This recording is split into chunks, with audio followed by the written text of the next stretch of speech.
So let's do something here. Let's have some mischief. Let's have some fun. Good. That is the name of the show. So Yes. we've got our I know. Yikes. jester, which I'm sure you've seen if you watch. Yes, I have. Yep. And we're gonna have a better time with him than other people have in New Orleans. So we're gonna Is that possible? ask some questions. Hey, you know what? The aftermath. Look, I've seen people in the aftermath of this thing, and we're having a much better time. So Good. I'm okay with that. All right. First question out of the jester is, if you could wear one outfit for the rest of your life, what would it be? This is a black turtleneck. Done. Next. I love it. Next, I'm going rapid fire with these things. Ooh, okay. Are there any substances, wink, wink, tricks, rituals that help you get the creative juices flowing? Dance and music. Sorry. Really? Okay, No, so yeah, it used to go back to again, going back to the glory days of MTV. We would have all shared offices and everything, not uncommon nowadays, but we would actually have dance breaks, and we was a music channel, so there was always some new music coming in and whatever, and we were on the top of the desks I love it. dancing in the middle of the day. I And absolutely somebody would come in and be having a really time and be like, all right, dance break, and it would be It's so funny. My actually the first guest on this show was my first ever boss, and he do the same thing. He used to do dances. He'd crank up the music and just start dancing in the middle of the office, and it was very fun. It's very energetic. It lightened the mood a lot, and I think that's really cool. And what I've found, one of the consistent things throughout meeting all these different cool creatives is music. Music plays such a huge role in getting creative juices flowing. It's kind of everything to me. Yeah. So we might not get to one. So I'm asking right now. Top 3 songs for the rest of your life you had to have on repeat. What would they be? Oh, God.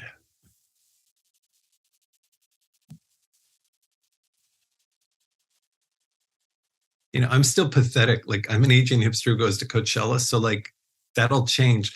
I think it's anything by the 1975. In all honesty, I couldn't even pick a song. Okay. That's one of my, I put that on, and it's like the whole rest of the world goes away. So that's it for that. I think, there's got to be a disco song in there, but that's like a huge. It depends which one. We Are Family or Car Wide. Like you could pick it. Is genre okay? I'm going with genre here. Go with genre. That's good. Genre. God, when is the all time?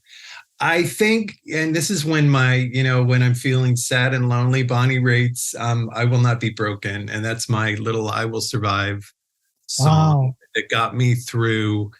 My mother having and dying of cancer, my sister having a brain tumor and dying, and losing a job and whatever. That's my go-to that's my "I Will Survive" song. Wow, that's quite a trio of music. But this week I'm listening to Slow Tie, so it says a lot about Martin. I love it. I'm well-rounded. I love it. Yeah.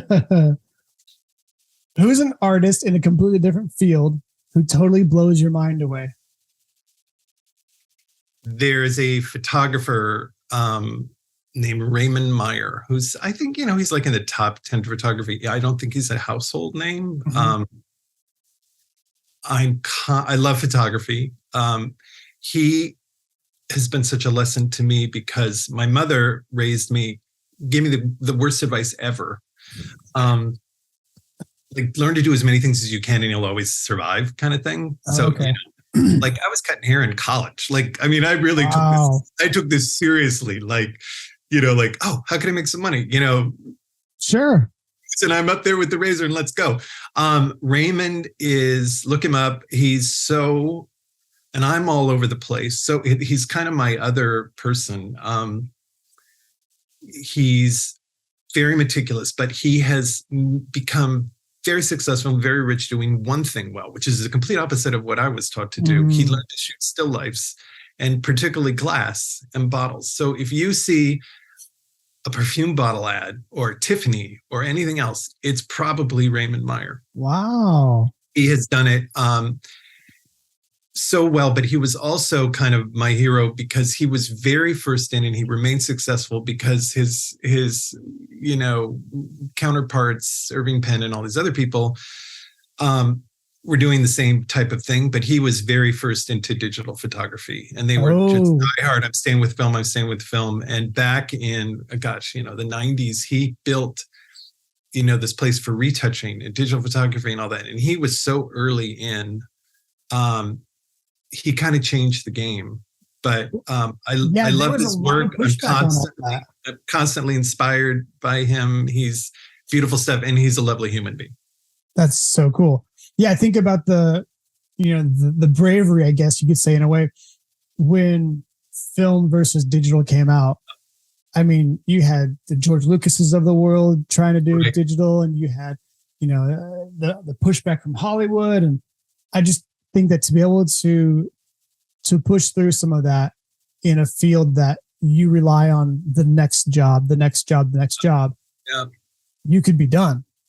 He was so far ahead. I mean, even back then, I didn't even know what he was talking about with digital printing. And he had these digital printing those days. I mean, there were these giant machines and everything. And he was just investing in all this stuff and building it in part of his studio in Soho in New York. And I just thought it was so cool.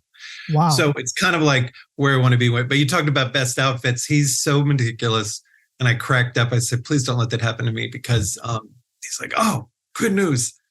I'm set for life. And I'm like, well, what could this possibly mean? And he went out and bought a box full of Levi jeans and a box of black t-shirts. And he was convinced he was never going to go shopping again. And I said, oh my God, if it works. I might as well die if you told me that. my other weakness is I like clothes. So there's absolutely nothing wrong with a pair of great jeans and a black t-shirt. A black t-shirt. And that's it. You can walk in. If you think I'm kidding me, that's it. He's done. Yeah, I love that. That's great. Have you ever got the chance to work with him? I have not. I actually have not. Oh, wait a minute. That's not true. I have. And? Yes, I have. He did us a huge props. My brother and sister-in-law, but I didn't get paid for it. Does that still count? My brother and sister-in-law are almond farmers, and they have a company called Mandolin. Farm fresh almonds, mandolininc.com, folks. There you go, folks. There you go. Best almond paste in the world. No joke. They were launching their website. I was helping them to design the website, and they needed all the product shots. And Raymond and my daughter, who was interested in photography, my daughter went to New York, and he actually helped instruct her in photography using the almonds, and they did all the beautiful product shots. That's really cool. So that's peripherally working with them, but not getting paid. Right. Yeah. But that's really cool but it was really cool that we laughed because we go on this website, which, it's food and it's farming and it's great, but there's Raymond Meyer shots on here. This is a guy who was the photographer from Vogue and Harper's Bazaar and whatever, and all these other kinds. And we got Raymond Meyer shots, and we laugh our pants off because it's like, how did that even happen?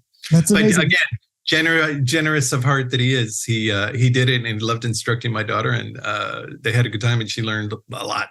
I was going to say, did she come back from that just mind blown and have so much to want to share with you? And you're like, Dad, and you're like, tell me everything, because you're a fan. You're kind of a fanboy. She was, and again, it cost me because then it was like I need a table, I need these lights. I was like, oh my God, because it's a lot about the equipment. But yeah, it was a really great experience. None of us will ever forget it. It was very special.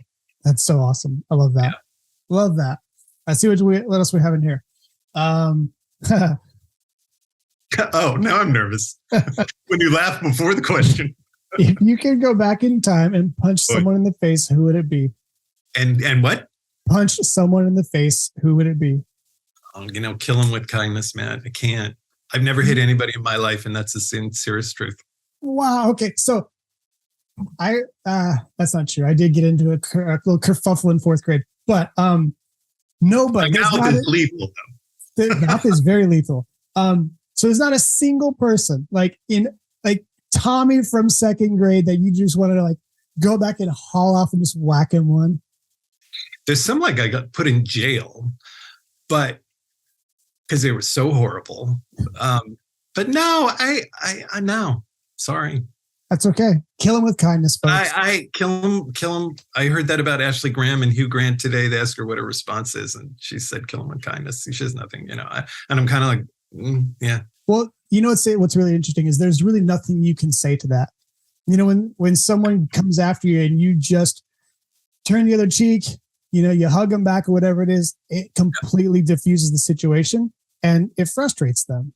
And so it's the whole don't give a bully the time of day, same kind of thing. So while I do chuckle at that question, I love the question. I enjoy some of the answers. It is a really cool one to hear because you're not the first person who said that. There's been, and it was phrased differently by the other person, but it was the same kind of thing. Like, I'm just not violent, And so I'm like, okay, cool. But there is something really nice. I like the way you brought that up. It was like, hey, you know what? Just give somebody a hug maybe instead. Yeah. A lot of times it's about them, Yeah. Yeah, it absolutely is. Oh, I've learned that kind of the hard way, as I'm sure everybody else has. But it's, the Michelle Obama go higher, that kind of thing. Yeah. I mean, you cannot be faulted for taking the high road. No. You really can't. So, all right, let's see what else we got in here. I like this. We're breezing through these. These are cool. Is creativity a skill, a gift, a practice, a muscle, or a curse? Oh my gosh. So I'll read them again. A skill. I don't think it's a skill. I think skills come out of creativity. So can we eliminate them one by one? Yeah. So not a skill. Is it a gift? Yes. A practice? No. A muscle?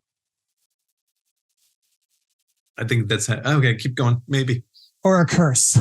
I missed the last one. I don't think it's a curse. Never. What was the second one? Wasn't the skill? A gift. I think it's a gift. I think it's most likely a gift. Again, I look at it every day. I just do. In every sense, I think it's given to us as a gift, but I also think it's a gift you give on to other people and beautiful things and things. So okay. I think I'd pick that one because it works kind of on two levels for me. Do you think that creativity is something that can be built and nurtured in somebody who may not be naturally gifted with it? Do you think creativity, like everybody has the ability to be creative, or do you think that no, you just stick to numbers and I'll do the cool pictures?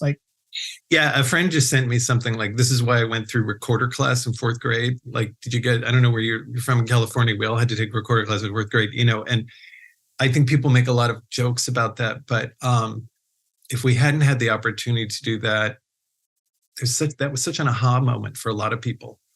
And I think it's the opportunity.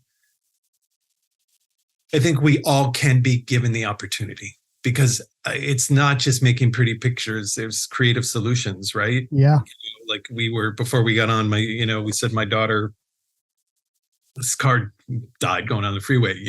We're all faced with those moments where it's going to take some creativity. My wife's working, I'm working. I got this interview. It's raining in Los Angeles. Damn.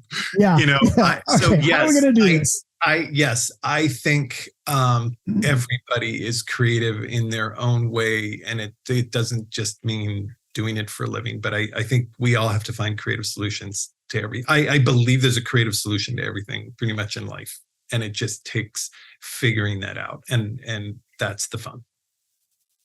I completely agree. I think that everybody has a creative bone in their body, and I think it just manifests differently. Yep. Depends on what their passion is. Yep. Because I think that there's creativity in how you make music.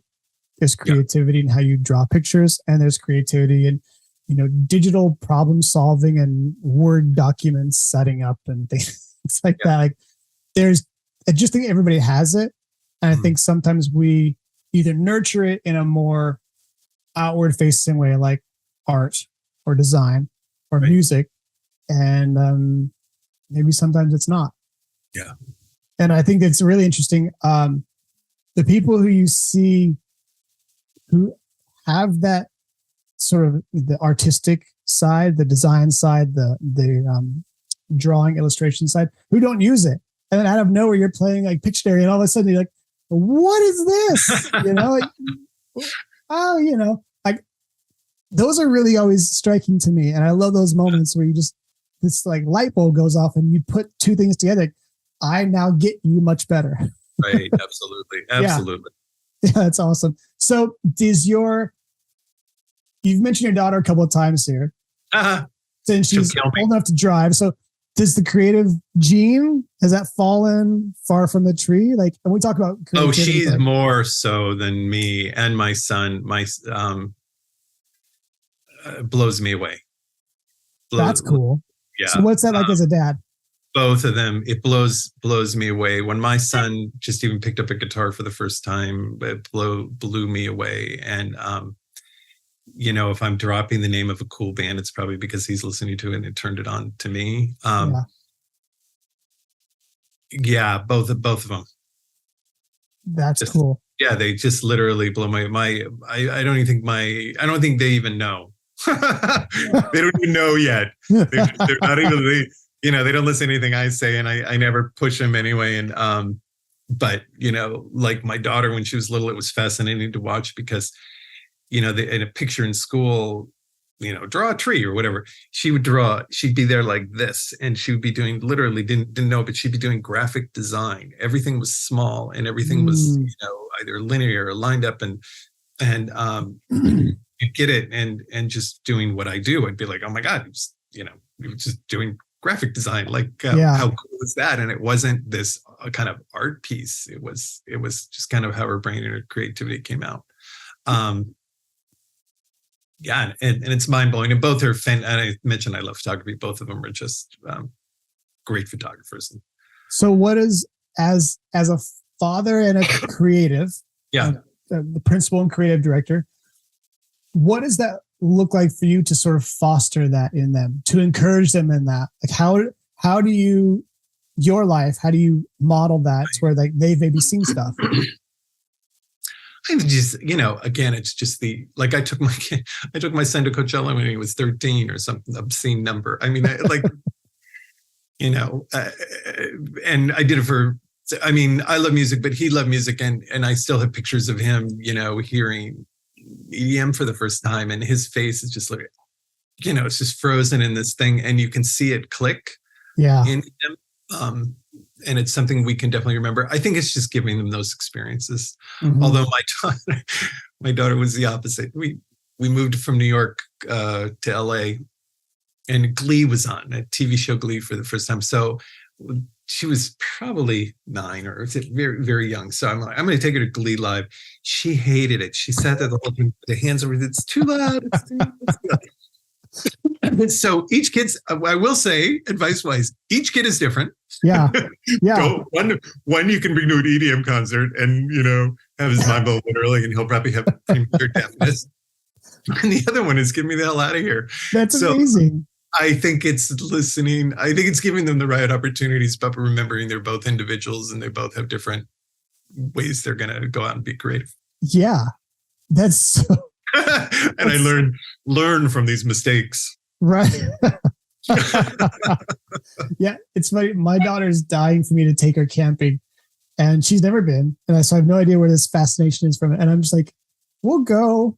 We'll see how you feel in the morning when we're all done. All right. I like to. You want to hear a sad story? I've never taken my kids camping, and my wife. It's because my wife won't do it.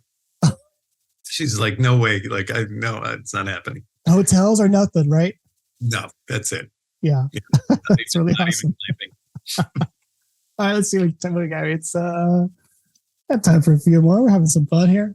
All right, so actually I already asked that question. That's a music question. Skip ahead. The Jester, come on now, buddy. Repeats. Ooh, what's something that needs to be invented? It does not have to be profound. A way to be in two places at once.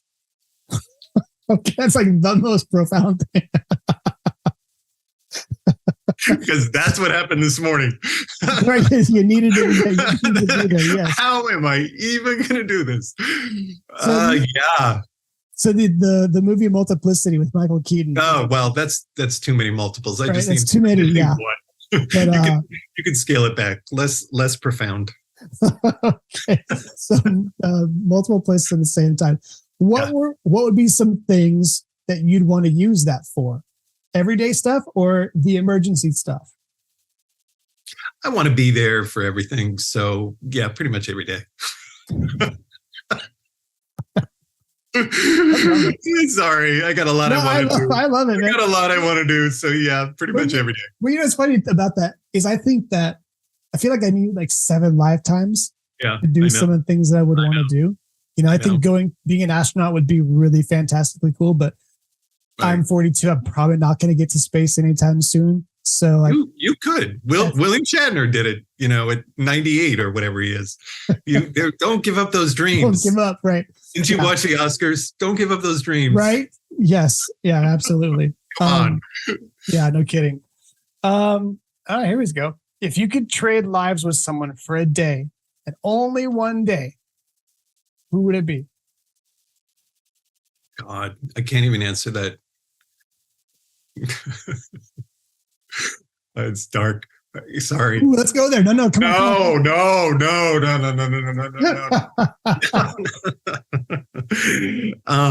Well, folks, listen, on a show about creativity, Martin just went somewhere that he's decided he's not going to go. Yeah. So we're going to. It was really dark. It was really good, evil, and dark. And, we're just going to skip over that.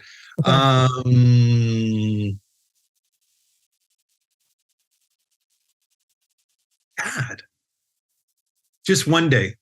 I'm not stuck there. Nope. Just one day. All right. I'm just going to go on. I'm just going to go say it. I'm not going to name names, but you can pick the political figure you want. And you can go there for a day and you can right what's wrong and you can admit to the stuff you've done and you can have accountability for your actions. And then I'll leave and that bad stuff can happen to them. Yeah. So yeah, that's where I went. That's a really interesting one because you're right. You can go a lot of places with that. You go a lot of places, folks. You pick your figure. There's a wide array of cast of characters. But yeah, I think it's bringing back accountability to someone, because I think that's what's missing today in society is kind of accountability for a lot of things. Yeah, not a lot of mischief in this. We're going to a bad place. No, but you know what? Like, here's what's interesting. I feel like in a way we're mixing it up a bit and we're stirring that pot because I couldn't agree with you more. I feel like the one thing that we have decided it doesn't matter as much as personal responsibility and accountability. Right. It's like, when did we? One of my favorite lines from the Lord of the Rings is, "When did we give up reason for madness?" And I feel like that's where we are in a way. Yeah, it's like, I agree. How are we all of a sudden? It doesn't matter what you do, and you can kind of like, And so I like that. So I think this idea of personal responsibility and accountability, I think it goes hand in hand with character. It goes hand in hand with raising kids. It goes hand in hand with like running good companies and running countries and cities. And you can clearly see what's happening by not having that.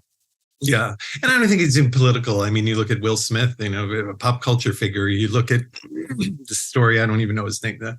It's all over the BBC announcer calling the soccer games in England, made a statement. He's back on already, So I don't think it's just politics. It's kind of. No, I agree with you completely. Yeah. It's the whole realm of things. The whole realm of celebrityism and being popular, if you will, whether it's a political figure or a celebrity.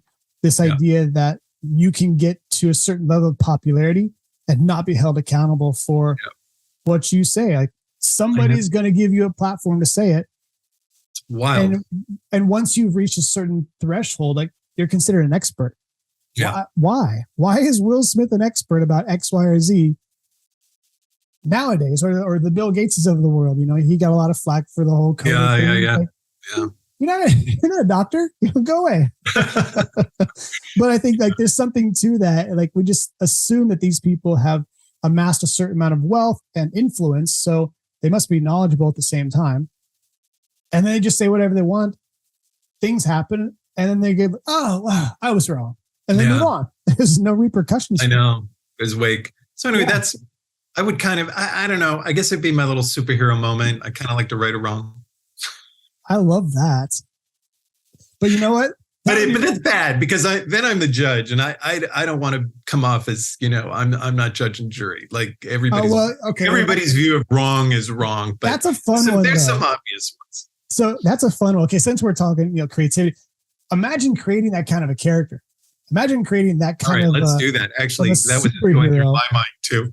Yeah, like your superpower is to do something for one day only, and they have to like reset it. Like, I think there's something really cool there. I actually think there is something there.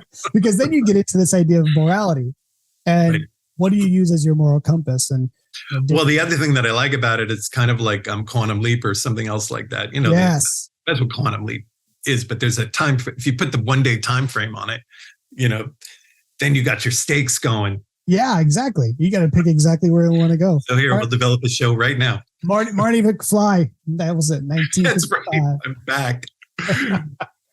Okay. We've kind of touched on this a little bit, which is a little different angle though. How does having kids affect your work? I think it makes it better. I mean, for sure. At the time, people were saying, I worked at Nickelodeon and I didn't have kids, which was fascinating. I worked there and younger. I didn't even have kids then.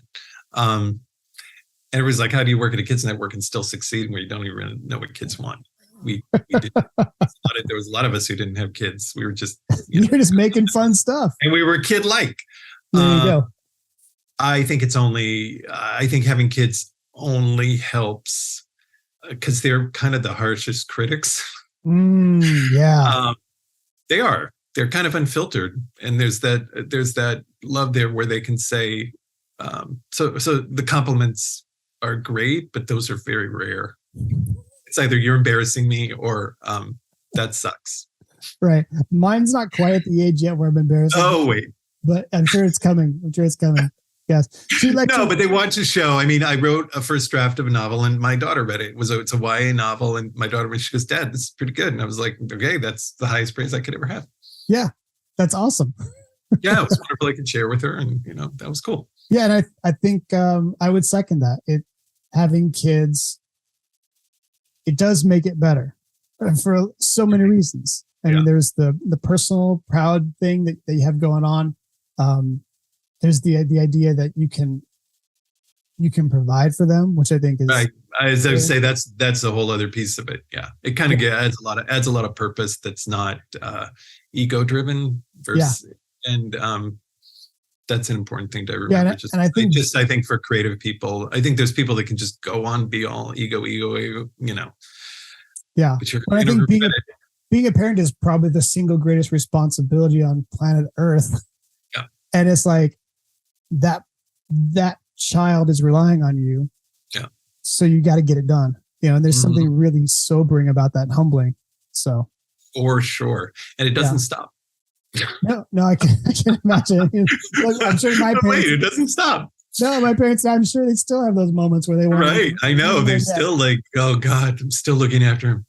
Still looking after you. Yes. One day, Mom and Dad, we will look after you. We'll see. We'll see. All right. We're going to do one more, Martin, and then we'll get you out of here. Yep. Let's see what we've got in here. All right. We answered that one. That was creativity is a blank. Oh, okay. Is there something that you believe that most of your friends do not?